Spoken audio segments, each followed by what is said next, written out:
Petitioner number 1 YSR Congress Party. Petitioner number 2 Abdul Hafiz Khan. Supreme కోర్టులో case వేసినాం. ఈరోజు listed ఉంది మా కేసు. ఈరోజు నంబర్ 36 నంబర్ పైన లిస్టెడ్ ఉంది.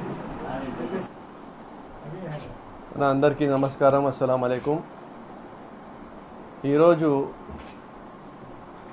వక్ఫ్ చట్టం పైన ప్రతి ఒక్కరూ మాట్లాడుకోవడం జరుగుతుంది. వేలాది మంది బయటికి వచ్చి నిరసన తెలపడం జరుగుతుంది. నెల్లూరులో ఉండని, కడపలో ఉండని, అనంతపూర్లో ఉండని, మరియు నర్సరావుపేటలో ఉండని, నంద్యాలలో ఉండని, ప్రతి ఒక్క నగరంలో కూడా ఈరోజు వేలాది మంది ముస్లిం సోదరులు వక్ఫ్ చట్టం పైన వ్యతిరేకంగా నిరసన తెలుపుతున్నారు. కానీ తెలుగుదేశం పార్టీలో ఉండే నాయకులకు మాత్రము మా మనోభావాలు అర్థం కావడం లేదు. ఈ చట్టం వల్ల ఎలాంటి నష్టం జరుగుతుంది అనేది అర్థం కావడం లేదు. మా వాళ్ళలో చదువుకున్న వాళ్ళు కానీ చదువు లేని వాళ్ళకి కానీ అర్థమైంది. కానీ ఎంతో నాలెడ్జ్ ఉంది 40 సంవత్సరాల చరిత్ర ఉంది అని చెప్పే పార్టీకి మాత్రము కొన్ని విషయాలు అర్థం కావడం లేదంటే నాకు చాలా ఆశ్చర్యకరంగా ఉంది. నిజంగా చెప్పాలంటే ఈ చట్టం తీసుకొని రావడం వల్ల ముస్లిం సమాజానికి మేలు జరుగుతుందా, నష్టం జరుగుతుందా? ఖచ్చితంగా దీనివల్ల నష్టం జరుగుతుంది అని ముస్లిం సమాజం నమ్ముతుంది. ఈ చట్టం ద్వారా అన్కాన్స్టిట్యూషనల్గా తీసుకొని వచ్చినారు అంటే రాజ్యాంగం ఏదైతే హక్కులు కల్పించిందో దానికి విరుద్ధంగా ఈ చట్టం తీసుకొని వచ్చినారు అని చెప్పి ప్రతి ఒక్కరూ నమ్ముతున్నారు.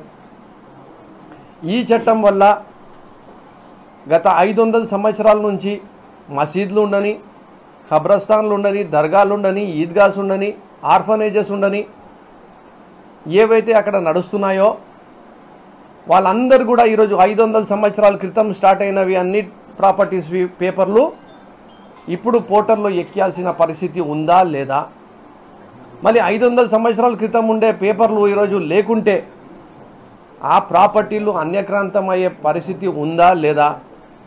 వక్ఫ్ బై యూజర్ అనేది మీరు తీసేశారా, తీసేయలేదా? ఆ వక్ఫ్ బై యూజర్ని ఎవరు దానిని నిర్ధారిస్తారంటే ఆ హక్కు తీసుకుని పోయి మీరు కలెక్టర్ చేతిలో పెట్టినారా లేదా? అంటే వక్ఫ్ బోర్డ్కి మీరు నిర్వీర్యం చేసినారా లేదా? మరి ఈరోజు చెప్పాలంటే దీని అన్నిటి వల్ల ముస్లిం సమాజం వెనుకబడిన సమాజం. ముస్లిం సమాజంలో ఉద్యోగాలు లేవు, విద్య లేదు, సరిగ్గా వాళ్ళకు వైద్యం అందడం లేదు, వాళ్ళు ఎంతో బీద పరిస్థితుల్లో బతుకుతున్నారు.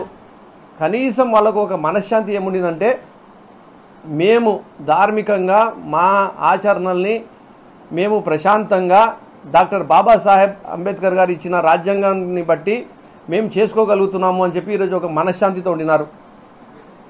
వాళ్ళకు ఉండేది ఒకటి మనశ్శాంతి, మేము మా ధర్మంని పాటించుకోగలుగుతున్నాము స్వేచ్ఛతో అని చెప్పి. ఆ స్వేచ్ఛని కూడా లేకుండా చేయడం కాదా ఈ యాక్ట్ వల్ల అని చెప్పి నేను సూటిగా అడుగుతున్నా. ఈరోజు ఢిల్లీ నుంచి గల్లీ వరకు, కాశ్మీర్ నుంచి కన్యాకుమారి వరకు ప్రతి ఒక్క వక్ఫ్ ఆస్తి లిటిగేషన్లో పోయే పరిస్థితి ఉందా లేదా అని చెప్పి నేను సూటిగా అడుగుతున్నా మా తెలుగుదేశం నాయకులకు, సోదరులకు. అరే ఇంతమంది లబోదిబో కొట్టుకుంటున్నారు స్వామి. 232 మంది ఎంపీలు వ్యతిరేకంగా ఓటు వేసినారు. జేపీసీలో ప్రతి ఒక్క ప్రతిపక్ష పార్టీ వ్యతిరేకంగా చెప్పింది. ముస్లిం సమాజంలో ఉండే ఆల్ ఇండియా ముస్లిం పర్సనల్ లా బోర్డు ఉండని, జమాత్ ఇస్లామీ ఉండని, జమీయతే ఉలమా ఉండని, అహ్లే హదీస్ ఉండని, సున్నతుల్ జమాత్ ఉండని, తబ్లీగీ జమాత్ ఉండని, ఎవరికి అడిగినా ఒకటే మాట చెప్తున్నారు, ఇది రాజ్యాంగానికి వ్యతిరేకంగా ఉంది, మాకు ఈ చట్టం వద్దు, దీనివల్ల నష్టం జరుగుతుంది, దీనివల్ల ఎన్నో ఇబ్బందులకి గురి అవుతాము, ఎన్నో లీగల్ కేసెస్ అయిపోతాయి, అలాగే హిందూ ముస్లిం అని గొడవలు కూడా సృష్టించే వాతావరణంకి వస్తుంది, దీంట్లో ఏదైతే సోదర భావం ఉందో, ఏదైతే ఐక్యత ఉందో అది పోయే పరిస్థితులు వస్తాయి అని వాళ్ళు చెప్తుంటే తెలుగుదేశం పార్టీ నాయకులకు అర్థం కావడం లేదు. దాదాపు 20 నుంచి 30 మంది ముస్లిం ఎంపీలు ఉంటారు పార్లమెంట్లో. ప్రతి ఒక్కరు కూడా లేచి ఏం చెప్పినారు, ఈ బిల్లు వల్ల నష్టం జరుగుతుంది, ఈ బిల్లు తీసుకొని రావద్దండి అని చెప్పడం జరిగింది. వాళ్ళు ఓటు దానికి విరుద్ధంగా వేయడం జరిగింది. కానీ తెలుగుదేశం పార్టీ నాయకులకు మాత్రం అర్థం కావట్లేదు. బీజేపీ ఏమి చెప్తే అదే మీరు చేస్తున్నారు. మీరు ఏం చేశారయ్యా? లోక్సభలో ఓటేశారా లేదా? రాజ్యసభలో ఓటేశారా లేదా? తెలుగుదేశం పార్టీ సూటిగా అడుగుతున్నా. కానీ వాళ్ళ అబద్ధాలు ఎట్లా ఉంటాయంటే, మా ఫ్లోర్ లీడర్స్ మిథున్ రెడ్డి గారు ఉండని లోక్సభలో, రాజ్యసభలో వైవి సుబ్బారెడ్డి గారు ఉండని లేచి నిలబడి ఇది అన్కాన్స్టిట్యూషనల్ బిల్ ఉంది కాబట్టి, ఫండమెంటల్ రైట్స్ ఆఫ్ ద సిటిజన్స్కి వ్యతిరేకంగా ఉంది కాబట్టి మేము దీనికి ఓటు అగెయిన్స్ట్గా వేస్తున్నాము అని చెప్పడం జరిగింది. కానీ దుష్ప్రచారం ఎట్లా ఉంటుందంటే, తెలుగుదేశం పార్టీది ఓటు వేసింది వాళ్ళు, ఈరోజు ఎన్డీఏ కూటమిలో ఉండేది వాళ్ళు, ఈరోజు బీజేపీ పాలసీస్కి సహకరిస్తున్నది వాళ్ళు, ఈరోజు కేంద్రంలో ప్రభుత్వం నిలబడింది అంటే అది తెలుగుదేశం పార్టీ వల్ల అనేది అందరికీ తెలిసిన విషయమే. కానీ చెప్పేది ఏమి అంటే వైఎస్ఆర్ కాంగ్రెస్ పార్టీ పైన బురద వేసేయాలి. అరే బాస్, అట్లీస్ట్ మా దగ్గర గట్స్ ఉన్నాయి, మేము ఒక స్టాండ్ తీసుకున్నాము.